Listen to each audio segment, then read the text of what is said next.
Okay, so for the past couple of days, we've been talking about the power of words. On day one, we learned that our confession flows from what we truly believe. Faith speaks because faith believes. Then on day two, we saw that whenever God plants his word in our hearts, Satan immediately comes to challenge that word. Why? Because if he can get us to doubt God's truth, he'll eventually change what we are saying. So today we're going to take it one step deeper. If the battle is over God's word in our hearts, then how do we protect it?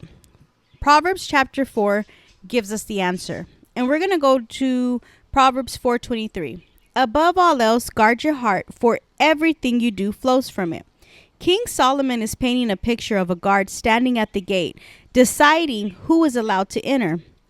Like a spiritual guard at the gate of your mind, the guard checks every single thought and feeling before it goes in. You must be careful because what you allow in your mind is going to control your actions and your whole life. A guard protecting a home would never let anybody just come in. You must do the same with your thoughts. The heart isn't just your emotions. It is a place of your beliefs, your desires and thoughts, and your will. It's the control center from which your actions and words flow. So guarding your heart means being careful about what you allow to shape what you believe. Look at the next verse in verse 24. Put away from you a deceitful mouth and put perverse lips far from you. You see, the mouth is the microphone of your heart. Your words are not random. They come from the heart. They come from a place of what you believe. So, what do you seem to be confessing? Is it gossip, anger, fear, doubt, complaining? Your words act like a steering wheel. Words have a physical effect on your life. Yes, that's right. They carry that much power. Now, perverse and devious talk is speech that is used for harmful or wrong purposes, such as saying white lies, manipulation, foul language, negativity. The command is to push it far away from you, far away from your lips. You cannot casually play with harmful words. You have to actively choose to replace negative, twisted words with love and honesty, kindness and truth. Remember, your mouth tells you what you have been harboring in your heart. Imagine a bucket. Whatever you keep doing and pouring into that bucket is what is going to come out of it when it's tipped over. So, are you filling yourself with God's promises, thanksgiving, truth, and worship? Or is it fear, offense, hopelessness, lies, and doubt? Just pay attention to what happens to you and the things that you say when you are under pressure. So remember, when the word gets planted, Satan immediately comes to steal it. If he can remove the word from the heart, the confession of it eventually changes. This is why guarding your heart is so important. You're protecting the source of your words. So you see, the enemy doesn't have to silence your mouth if he can first poison your heart. Once the heart changes, your words follow. This is why God tells us to guard your heart before he addresses the lips. Verse 25, let your eyes look straight ahead. Fix your gaze directly before you. This verse is saying to maintain moral focus, urging you to pursue a purposeful, righteous life without getting distracted by temptations or sideshows.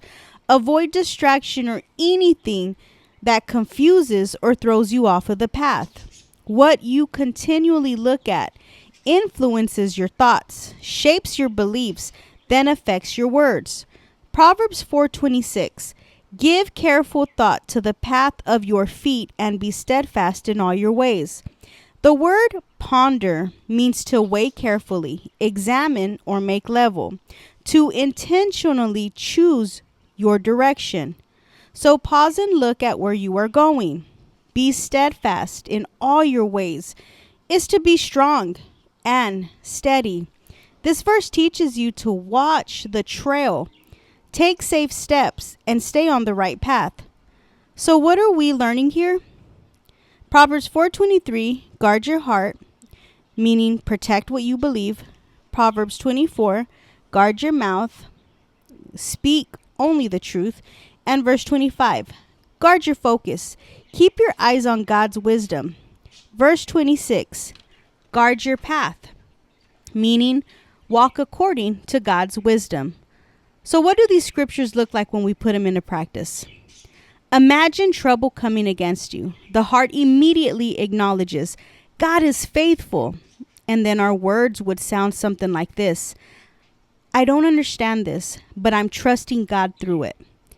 And then the action after that is you will continue praying, continue to obey, and persevering. Or you can handle it like this. After the trouble comes, the heart immediately thinks, God, where are you? Then your words start to sound like, there is no point to this anymore. And then your actions after that seem to lead you to stop reading.